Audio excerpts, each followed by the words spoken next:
बिस्मिल्लाहिर्रहमानिर्रहीम। अस्सलाम वालेकुम dear friends and students, this is Adil Ejaz Ahmad.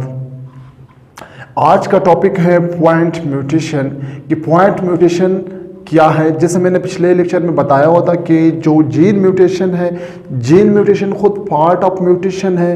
फिर जीन म्यूटेशन फर्दर डिवाइड हुआ है दो पार्ट्स में, एक था फ्रेम शिफ्ट म्यूटेशन, दूसरा था point mutation. Frame shift mutation मैंने तो बताया है कि जिसमें इंसर्शन आ जाए या एडिशन आ जाए या न्यूक्लियोटाइड डिलीट हो जाए, रिमूव हो जाए, उसको हम फ्रेम शिफ्ट म्यूटेशन कहते हैं। लेकिन पॉइंट म्यूटेशन अलग है।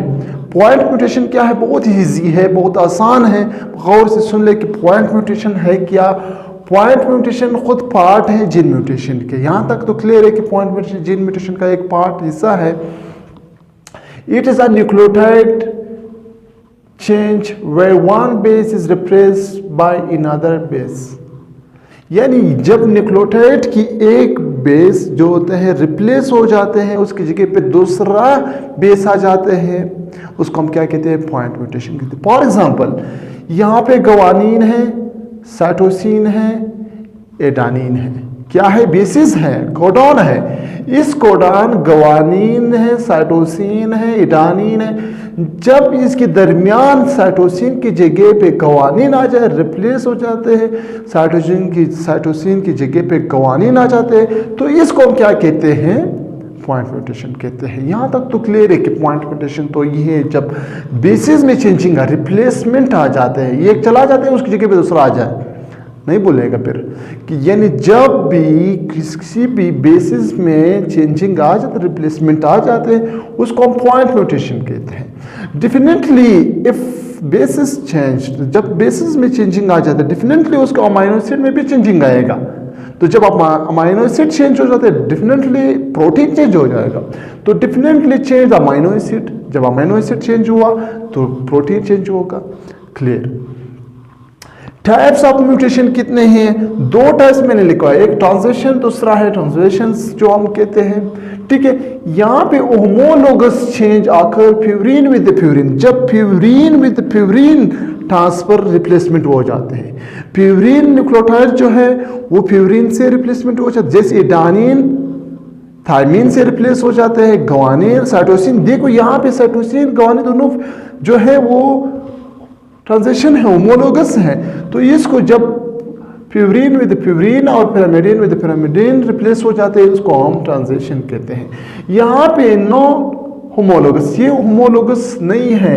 यहाँ पे pyrimidine with the purine and purine with the pyrimidine replace हो जाते हैं। Cytosine with the guanine and guanine with the thymine, इसको हम क्या कहते हैं?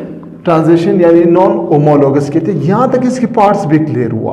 इफेक्ट्स ऑफ पॉइंट म्यूटेशन के कौन सा इफेक्ट कहते हैं, ये थोड़ा गौर से सुन ले, ये बहुत इंपॉर्टेंट भी है। ये टेबल आप लोग दिमाग में रखें। देखिए नॉन म्यूटेशन की हम बात करते हैं, बिल्कुल हम म्यूटेशन की बात नहीं करें। एक डीएनए है, आपको पता है डीएनए क्या है? डीएनए में कोडॉन्स मौजूद है, वो भी पता है। ये कोडॉन है, जब इससे मैसेंजर ट्रांसक्रिप्शन होता है, यानी ट्रांसक्रिप्शन का मतलब क्या है? डीएनए से जब आरएनए बनता है उसको हम क्या कहते हैं? ट्रांसक्रिप्शन कहते हैं। यहाँ पे थायमिन है एंड साइटोसिन है। तो जब ये रिप्लेसमेंट हो जाए, यानी जब ट्रांसक्रिप्शन होता है, ट्रांसक्रिप्शन का मतलब आरएनए बनता है, तो ये थायमिन के सामने एडानिन आ जाते हैं और ये एडानिन थायमिन के साथ भी एडानिन और साइटोसिन के साथ ग्वानिन बन गया। और ये ग्वानिन फिर ये सेम मैसेंजर आरएनए क्या बना रहे हैं? अमाइनो एसिड बना रहे हैं। देखिए गौर से सुनने, यानी जब डीएनए मैसेंजर आरएनए बना दे उसको हम ट्रांसक्रिप्शन कहते हैं, और जब मैसेंजर आरएनए अमाइनो एसिड यानी प्रोटीन बना दे उसको हम ट्रांसलेशन कहते हैं। ट्रांसलेशन ट्रांसक्रिप्शन दिमाग में रखिए। ठीक है, तो यहाँ पे इसने लाइसिन एक अमाइनो एसिड बना दिया। अगर इसकी तीसरी थर्ड बेस में चेंजिंग आ जाते हैं, रिप्लेसमेंट आ जाते हैं, पॉइंट म्यूटेशन आ जाते हैं। किस तरह? यहाँ पे देखिए थायमिन साइटोसिन है। अगर थायमिन सही है, इसकी थर्ड बेस में साइटोसिन की जगह पे थायमिन आया, तो डेफिनेटली यहाँ पे थायमिन के सामने एडानिन आएगा, दूसरे थायमिन के साथ भी एडानिन आएगा, तीसरे के साथ भी एडानिन आएगा। ठीक है, तो यहाँ पे रिप्लेसमेंट आया। यहाँ पे इसने भी सेम लाइसिन अमाइनो एसिड बनाया, तो कोई इफेक्ट्स नहीं किया, क्योंकि यहाँ पे लाइसिन की जरूरत है, यहाँ पे भी लाइसिन बन गया। याद रखिए साइलेंट म्यूटेशन में कोई इफेक्ट्स नहीं होगा। ये कोडान अलग सिस्टम है कि क्यों आया, क्योंकि कोडान कुछ ऐसा अमाइनो एसिड है जिसके पास 2-3 कोडान हो, ठीक है। तो इसलिए लाइसिन, दोनों लाइसिन आया, साइलेंट म्यूटेशन का कोई इफेक्ट्स नहीं है, ये दिमाग में रखे, क्योंकि वो लाइसिन की जरूरत है, लाइसिन बन गया। तीसरा नॉनसेंस म्यूटेशन फिर क्या होता है? अगर नॉनसेंस म्यूटेशन ये है, ये थायमिन साइटोसिन है, अगर ये पहले थायमिन के साथ दूसरा आया यानी एडेनिन आ गया, तो डेफिनेटली आपकी जो मैसेंजर आरएनए है वहां पे यूरेसिल आएगा। एक लेक्चर में मैंने बताया हुआ था कि थायमिन चेंज इनटू, वहां पे मैंने लिखा हुआ था थायमिन चेंज इनटू यूरेसिल, लेकिन इस तरह नहीं है, एडेनिन चेंज होता है यूरेसिल मैसेंजर आरएनए में। तो ठीक है, यहाँ पे एडेनिन चेंज हुआ यूरेसिल से थायमिन, एडेनिन, साइटोसिन, ग्वानिन से, तो यहाँ पे प्रॉब्लम आई। ये पॉइंट आप लोग याद रखें। ये नॉनसेंस म्यूटेशन में बिल्कुल स्टॉप कोडॉन आया।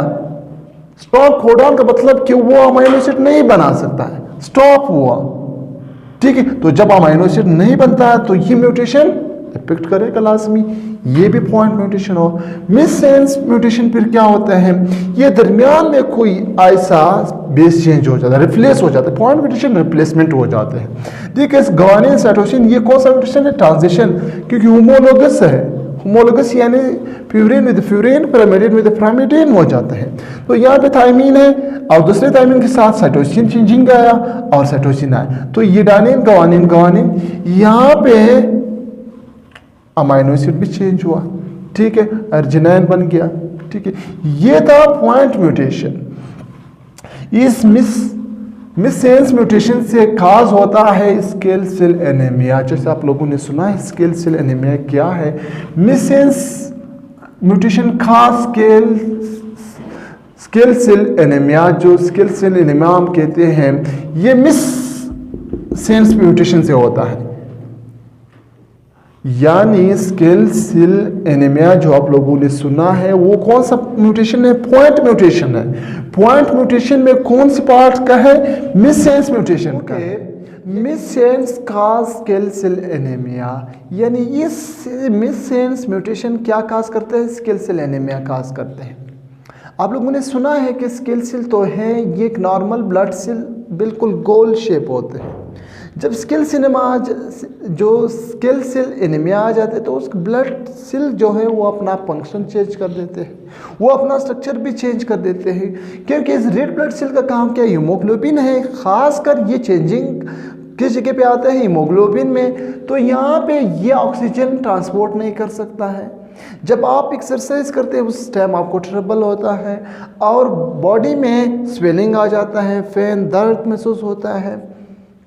सिंपल डेफिनेशन इस तरह है, it is a blood disease cause by point mutation. जहाँ पे भी स्केल सेल एनीमिया का आया तो दिमाग में रखना कि क्या है? पॉइंट म्यूटेशन की वजह से। तो simple, it is a blood disease which cause by point mutation. Point mutation के मिससेंस म्यूटेशन से, यानी उसके पार्ट से, यानी जब अ सिंगल न्यूक्लियोटाइड चेंज हो जाता है, एडेनिन थायमिन पे रिप्लेस हो जाते हैं या थायमिन एडेनिन पे रिप्लेस हो जाते हैं। तो ये स्केल सेल अमाइनो एसिड, जब ये बेसिस चेंज हुआ तो डेफिनेटली आपके अमाइनो एसिड चेंज होगा। जब अमाइनो एसिड चेंज हुआ तो डेफिनेटली आपका प्रोटीन चेंज होगा, ठीक है। तो ये जब चेंज हुआ तो ग्लूटामिक एसिड जो हम लोगों को ज़रूरत है बॉडी को, वो ग्लूटामिक चेंज हो जाते हैं वेलिन पे। इसको हम क्या कहते हैं? स्केल सेल एनीमिया कहते हैं। असल में स्केल सेल एनीमिया पे हम डिटेल से अपना लेक्चर बनाएंगे। ये सिर्फ इसमें मैंने बताया है पॉइंट म्यूटेशन में कि पॉइंट म्यूटेशन क्या है, इसमें मैंने बताया। ओके, अल्लाह हाफिज़।